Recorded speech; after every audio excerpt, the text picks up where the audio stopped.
Accompanying the President are Right Worshipful Brother Tony Morris, Deputy President, and Trustees Right Worshipful Brother Keith Emerson, Right Worshipful Brother Peter Hawking, Right Worshipful Brother David Ashford, Right Worshipful Brother Martin Wilson, Right Worshipful Brother Alex McLaren, Very Worshipful Brother John Bell, and Right Worshipful Brother Chris Welland. Brethren, the Trustees of the Mark Benevolent Fund.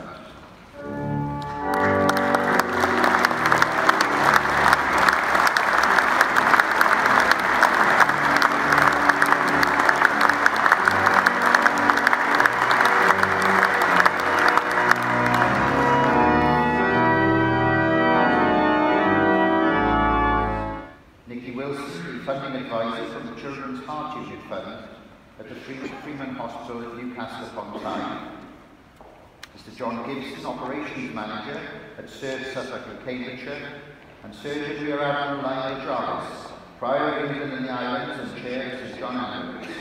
Brethren, please welcome our guest speakers.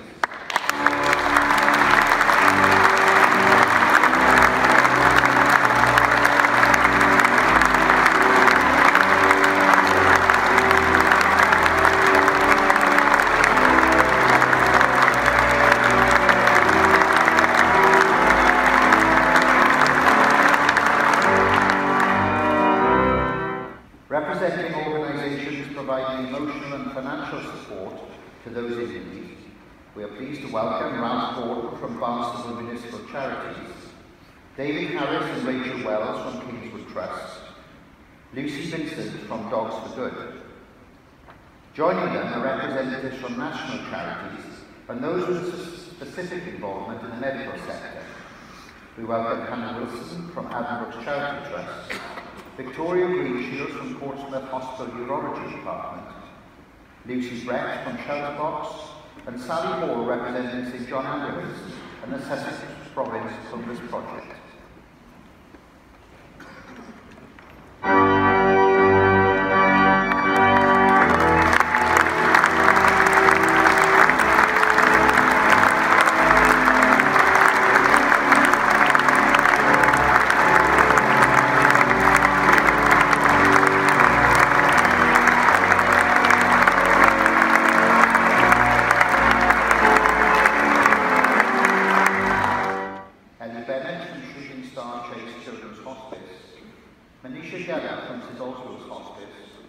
David Smith from Teesside Hospice, and Chris Coles from Teehaven Children's Hospice.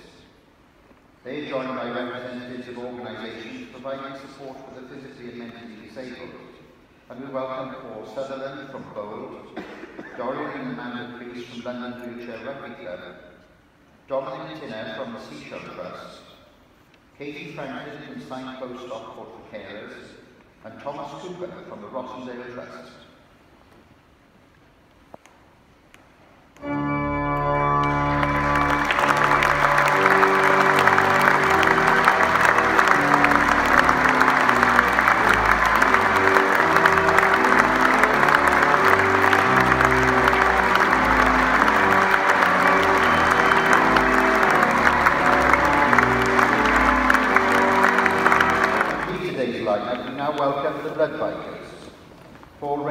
From Blood Bites Manchester, Gary Frost from Blood Bites Wales, Peter Wright from Leicestershire and Rutland Blood Bites, Ian Turner from Merseyside and Cheshire Blood Bites, Paul Fairbank from Seven Freewheelers, Nigel Howells from Shropshire, Staffordshire and Cheshire Blood Bites, and Matthew Bain and Tullett from White Knights Yorkshire Blood Bites. Joining them are representatives from 7 other Blood Bite charities: David Jones from Midland Freewheelers, John Devlin from Nottinghamshire Blood Bites, John McComb from Serve Hertfordshire and Bedfordshire, Colin Farrington from Serve Norfolk, Hugh Terry from Serve Surrey and South London, Dave Romain from Serve Sussex, and Ian Piper of Yeovil Freewheelers EBS. Most worshipful programme masters and brethren, please welcome representatives of Blood Bite charities.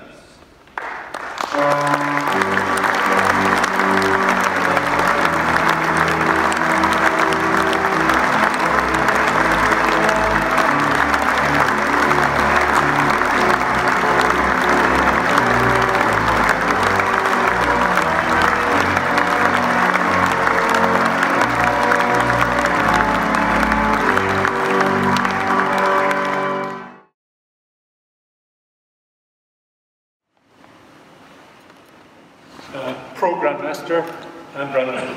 Thank you very much for inviting us along. As I said earlier, I'm the operations manager for Suffolk and Cambridgeshire on the Blood Benevolent Fund. And what I'm going to say is how your donation has benefited us as a group. But what I'm going to say will be reflected, I think, by all of the other groups here today who have had similar experiences. Just over a year ago, we signed up with our local air ambulances to help them with the blood on board trial that they were carrying out. That is one at my class, which is based at an airfield outside Huntingdon, Witten, and the East Anglian Air Ambulance in Cambridge.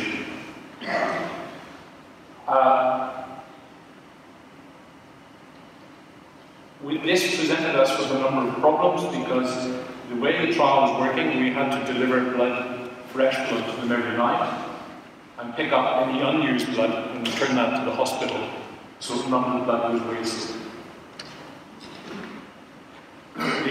This involved 8 boxes, 4 for each group, which was far exceeded anything our back could carry.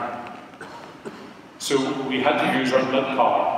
The blood car was an old Vauxhall Astra. It had seen better days, but it was fit for purpose for what we used it for, which was appearing at occasional fundraising events. This nightly run of 60+ miles soon started showing up as weaknesses. Coolant leaks was the first thing. In fact, in the end, we started carrying as much coolant as we were carrying blood.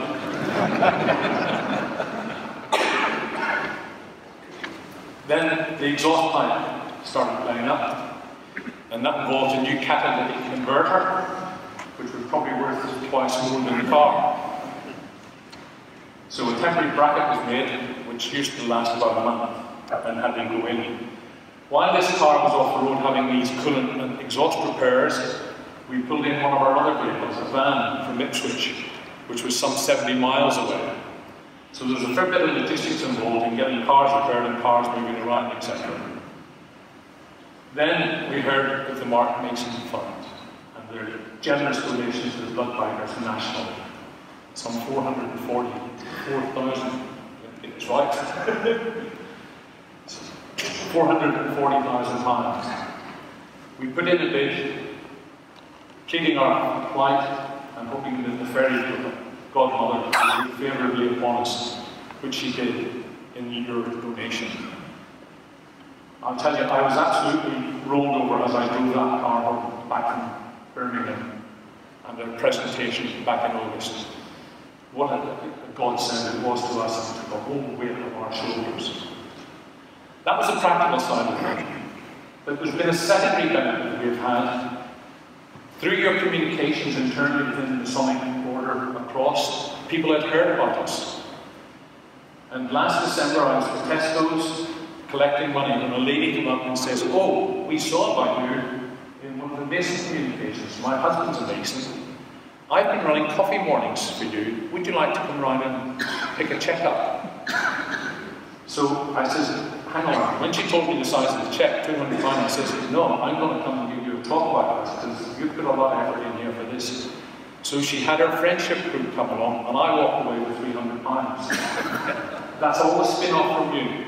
So I think on behalf of all the blood bankers, there's a secondary element to this. It isn't only what you've given us in the way of the hard money, it's the spin-off we've had. You've lifted our profile, our credibility, and people know about us, and we're getting a spin-off from that as well. So can I thank you all very much from all of the blood bankers.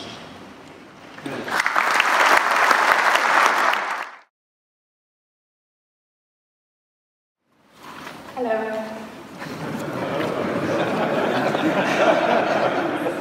I'm just delighted to be here on behalf of Chuck to say thank you to you all for the support you've given us this year.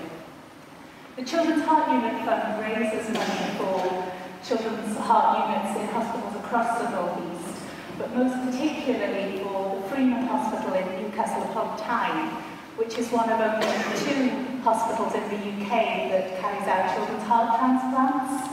We're very proud of the unit in Newcastle, and you can imagine it's a very busy place, full of families from all over the country whose child needs a heart transplant. And it's not just children who need transplants, there are children who come for diagnosis and treatment of complex congenital disorders, and children who come for corrective surgery. So every year we see about 950 children in the unit and in the intensive care unit that's attached, and about 7,000 more are seen through the outpatient clinics. So it's a busy old place. And most of the children, particularly the children that are waiting for transplant, are at the Freeman for many months at a time. And I don't know about you, but the longest that I've ever had to stay in hospital with one of my children was 2 weeks. And by the end of it, I was just about climbing the walls. And I was in my home city, I could go home. A lot of these families come from miles away, so they really are stuck in the hospital. And Chubb's role is to raise money to help those families be families and to help the children be children. So although they're very poorly, they're children first and foremost, and we want to do everything we can to help them feel normal, to help them have fun, and to help them enjoy life as much as possible. And one very important part of that at the Freeman Hospital is the sensory room. It's a wonderful place, it's an escape for the kids. It's somewhere they can go and feel calm, they can relax, or they can really crank the music up and have absolute ball in there. But sadly, in recent years, the room had fallen into disrepair. A lot of it had broken, a lot of the equipment wasn't working anymore. Until we got our grant of £7,625 from the Mark Benevolent Fund, which has brought the room back to life. We've been able to replace the computer which controls all of the lights and the music and the images that are projected on the walls. We've fixed the bubble tubes. It's a really, really lovely room now. And I popped in a couple of days ago just to ask the play workers what I should tell you. What difference had it made to the children? And they told me 2 stories that I wanted to share with you today very quickly. The first is about a little girl. She's 5 months old. She's been in the Freeman Hospital all of her life. She was transferred to the unit on the day of her birth. And she's been kept alive with a mechanical heart. And that means she can only have half an hour a day outside of the intensive care unit.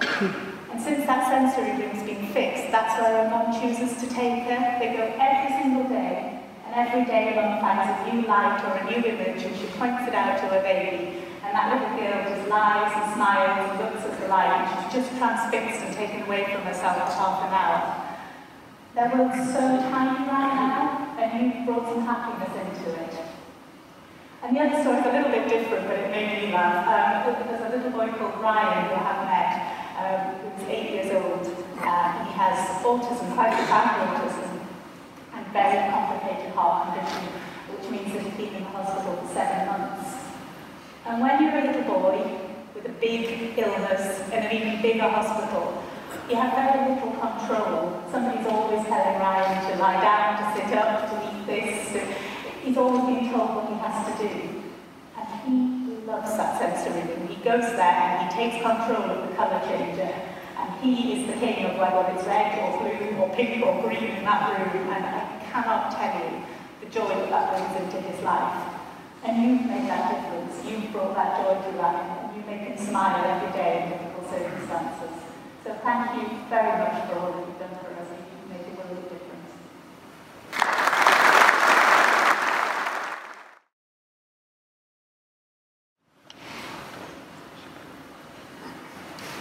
Programme Master, brethren, thank you so much for inviting me to talk today, and again on behalf of many of the other charities here.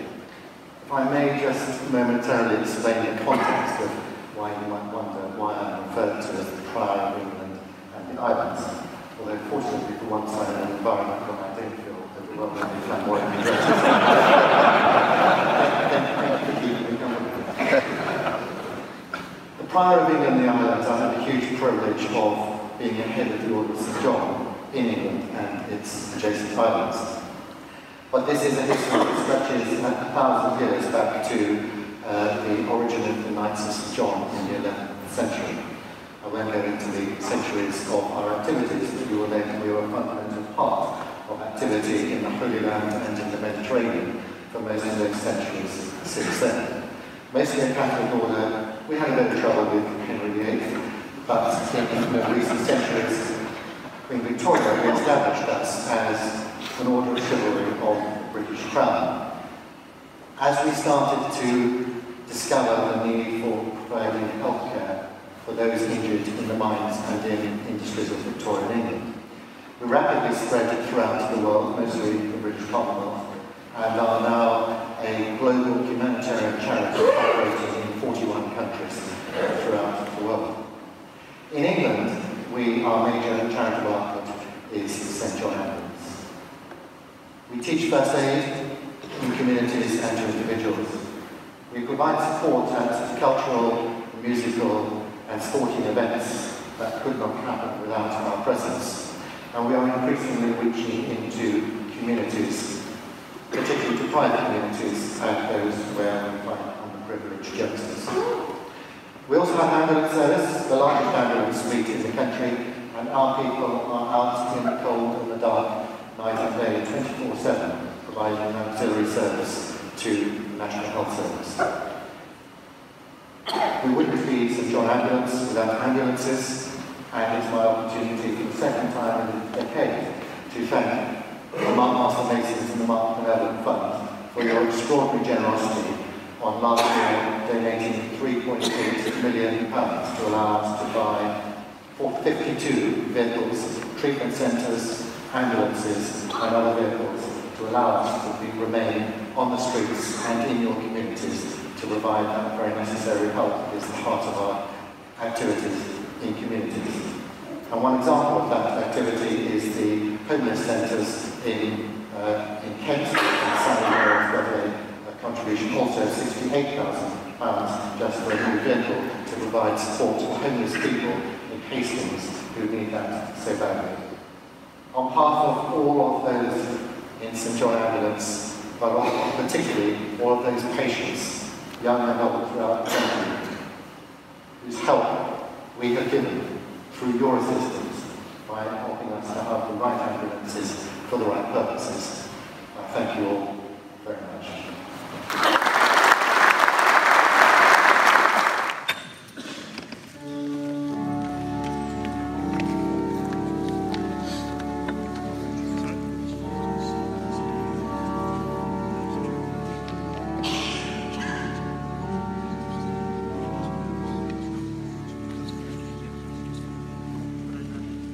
To order, brethren.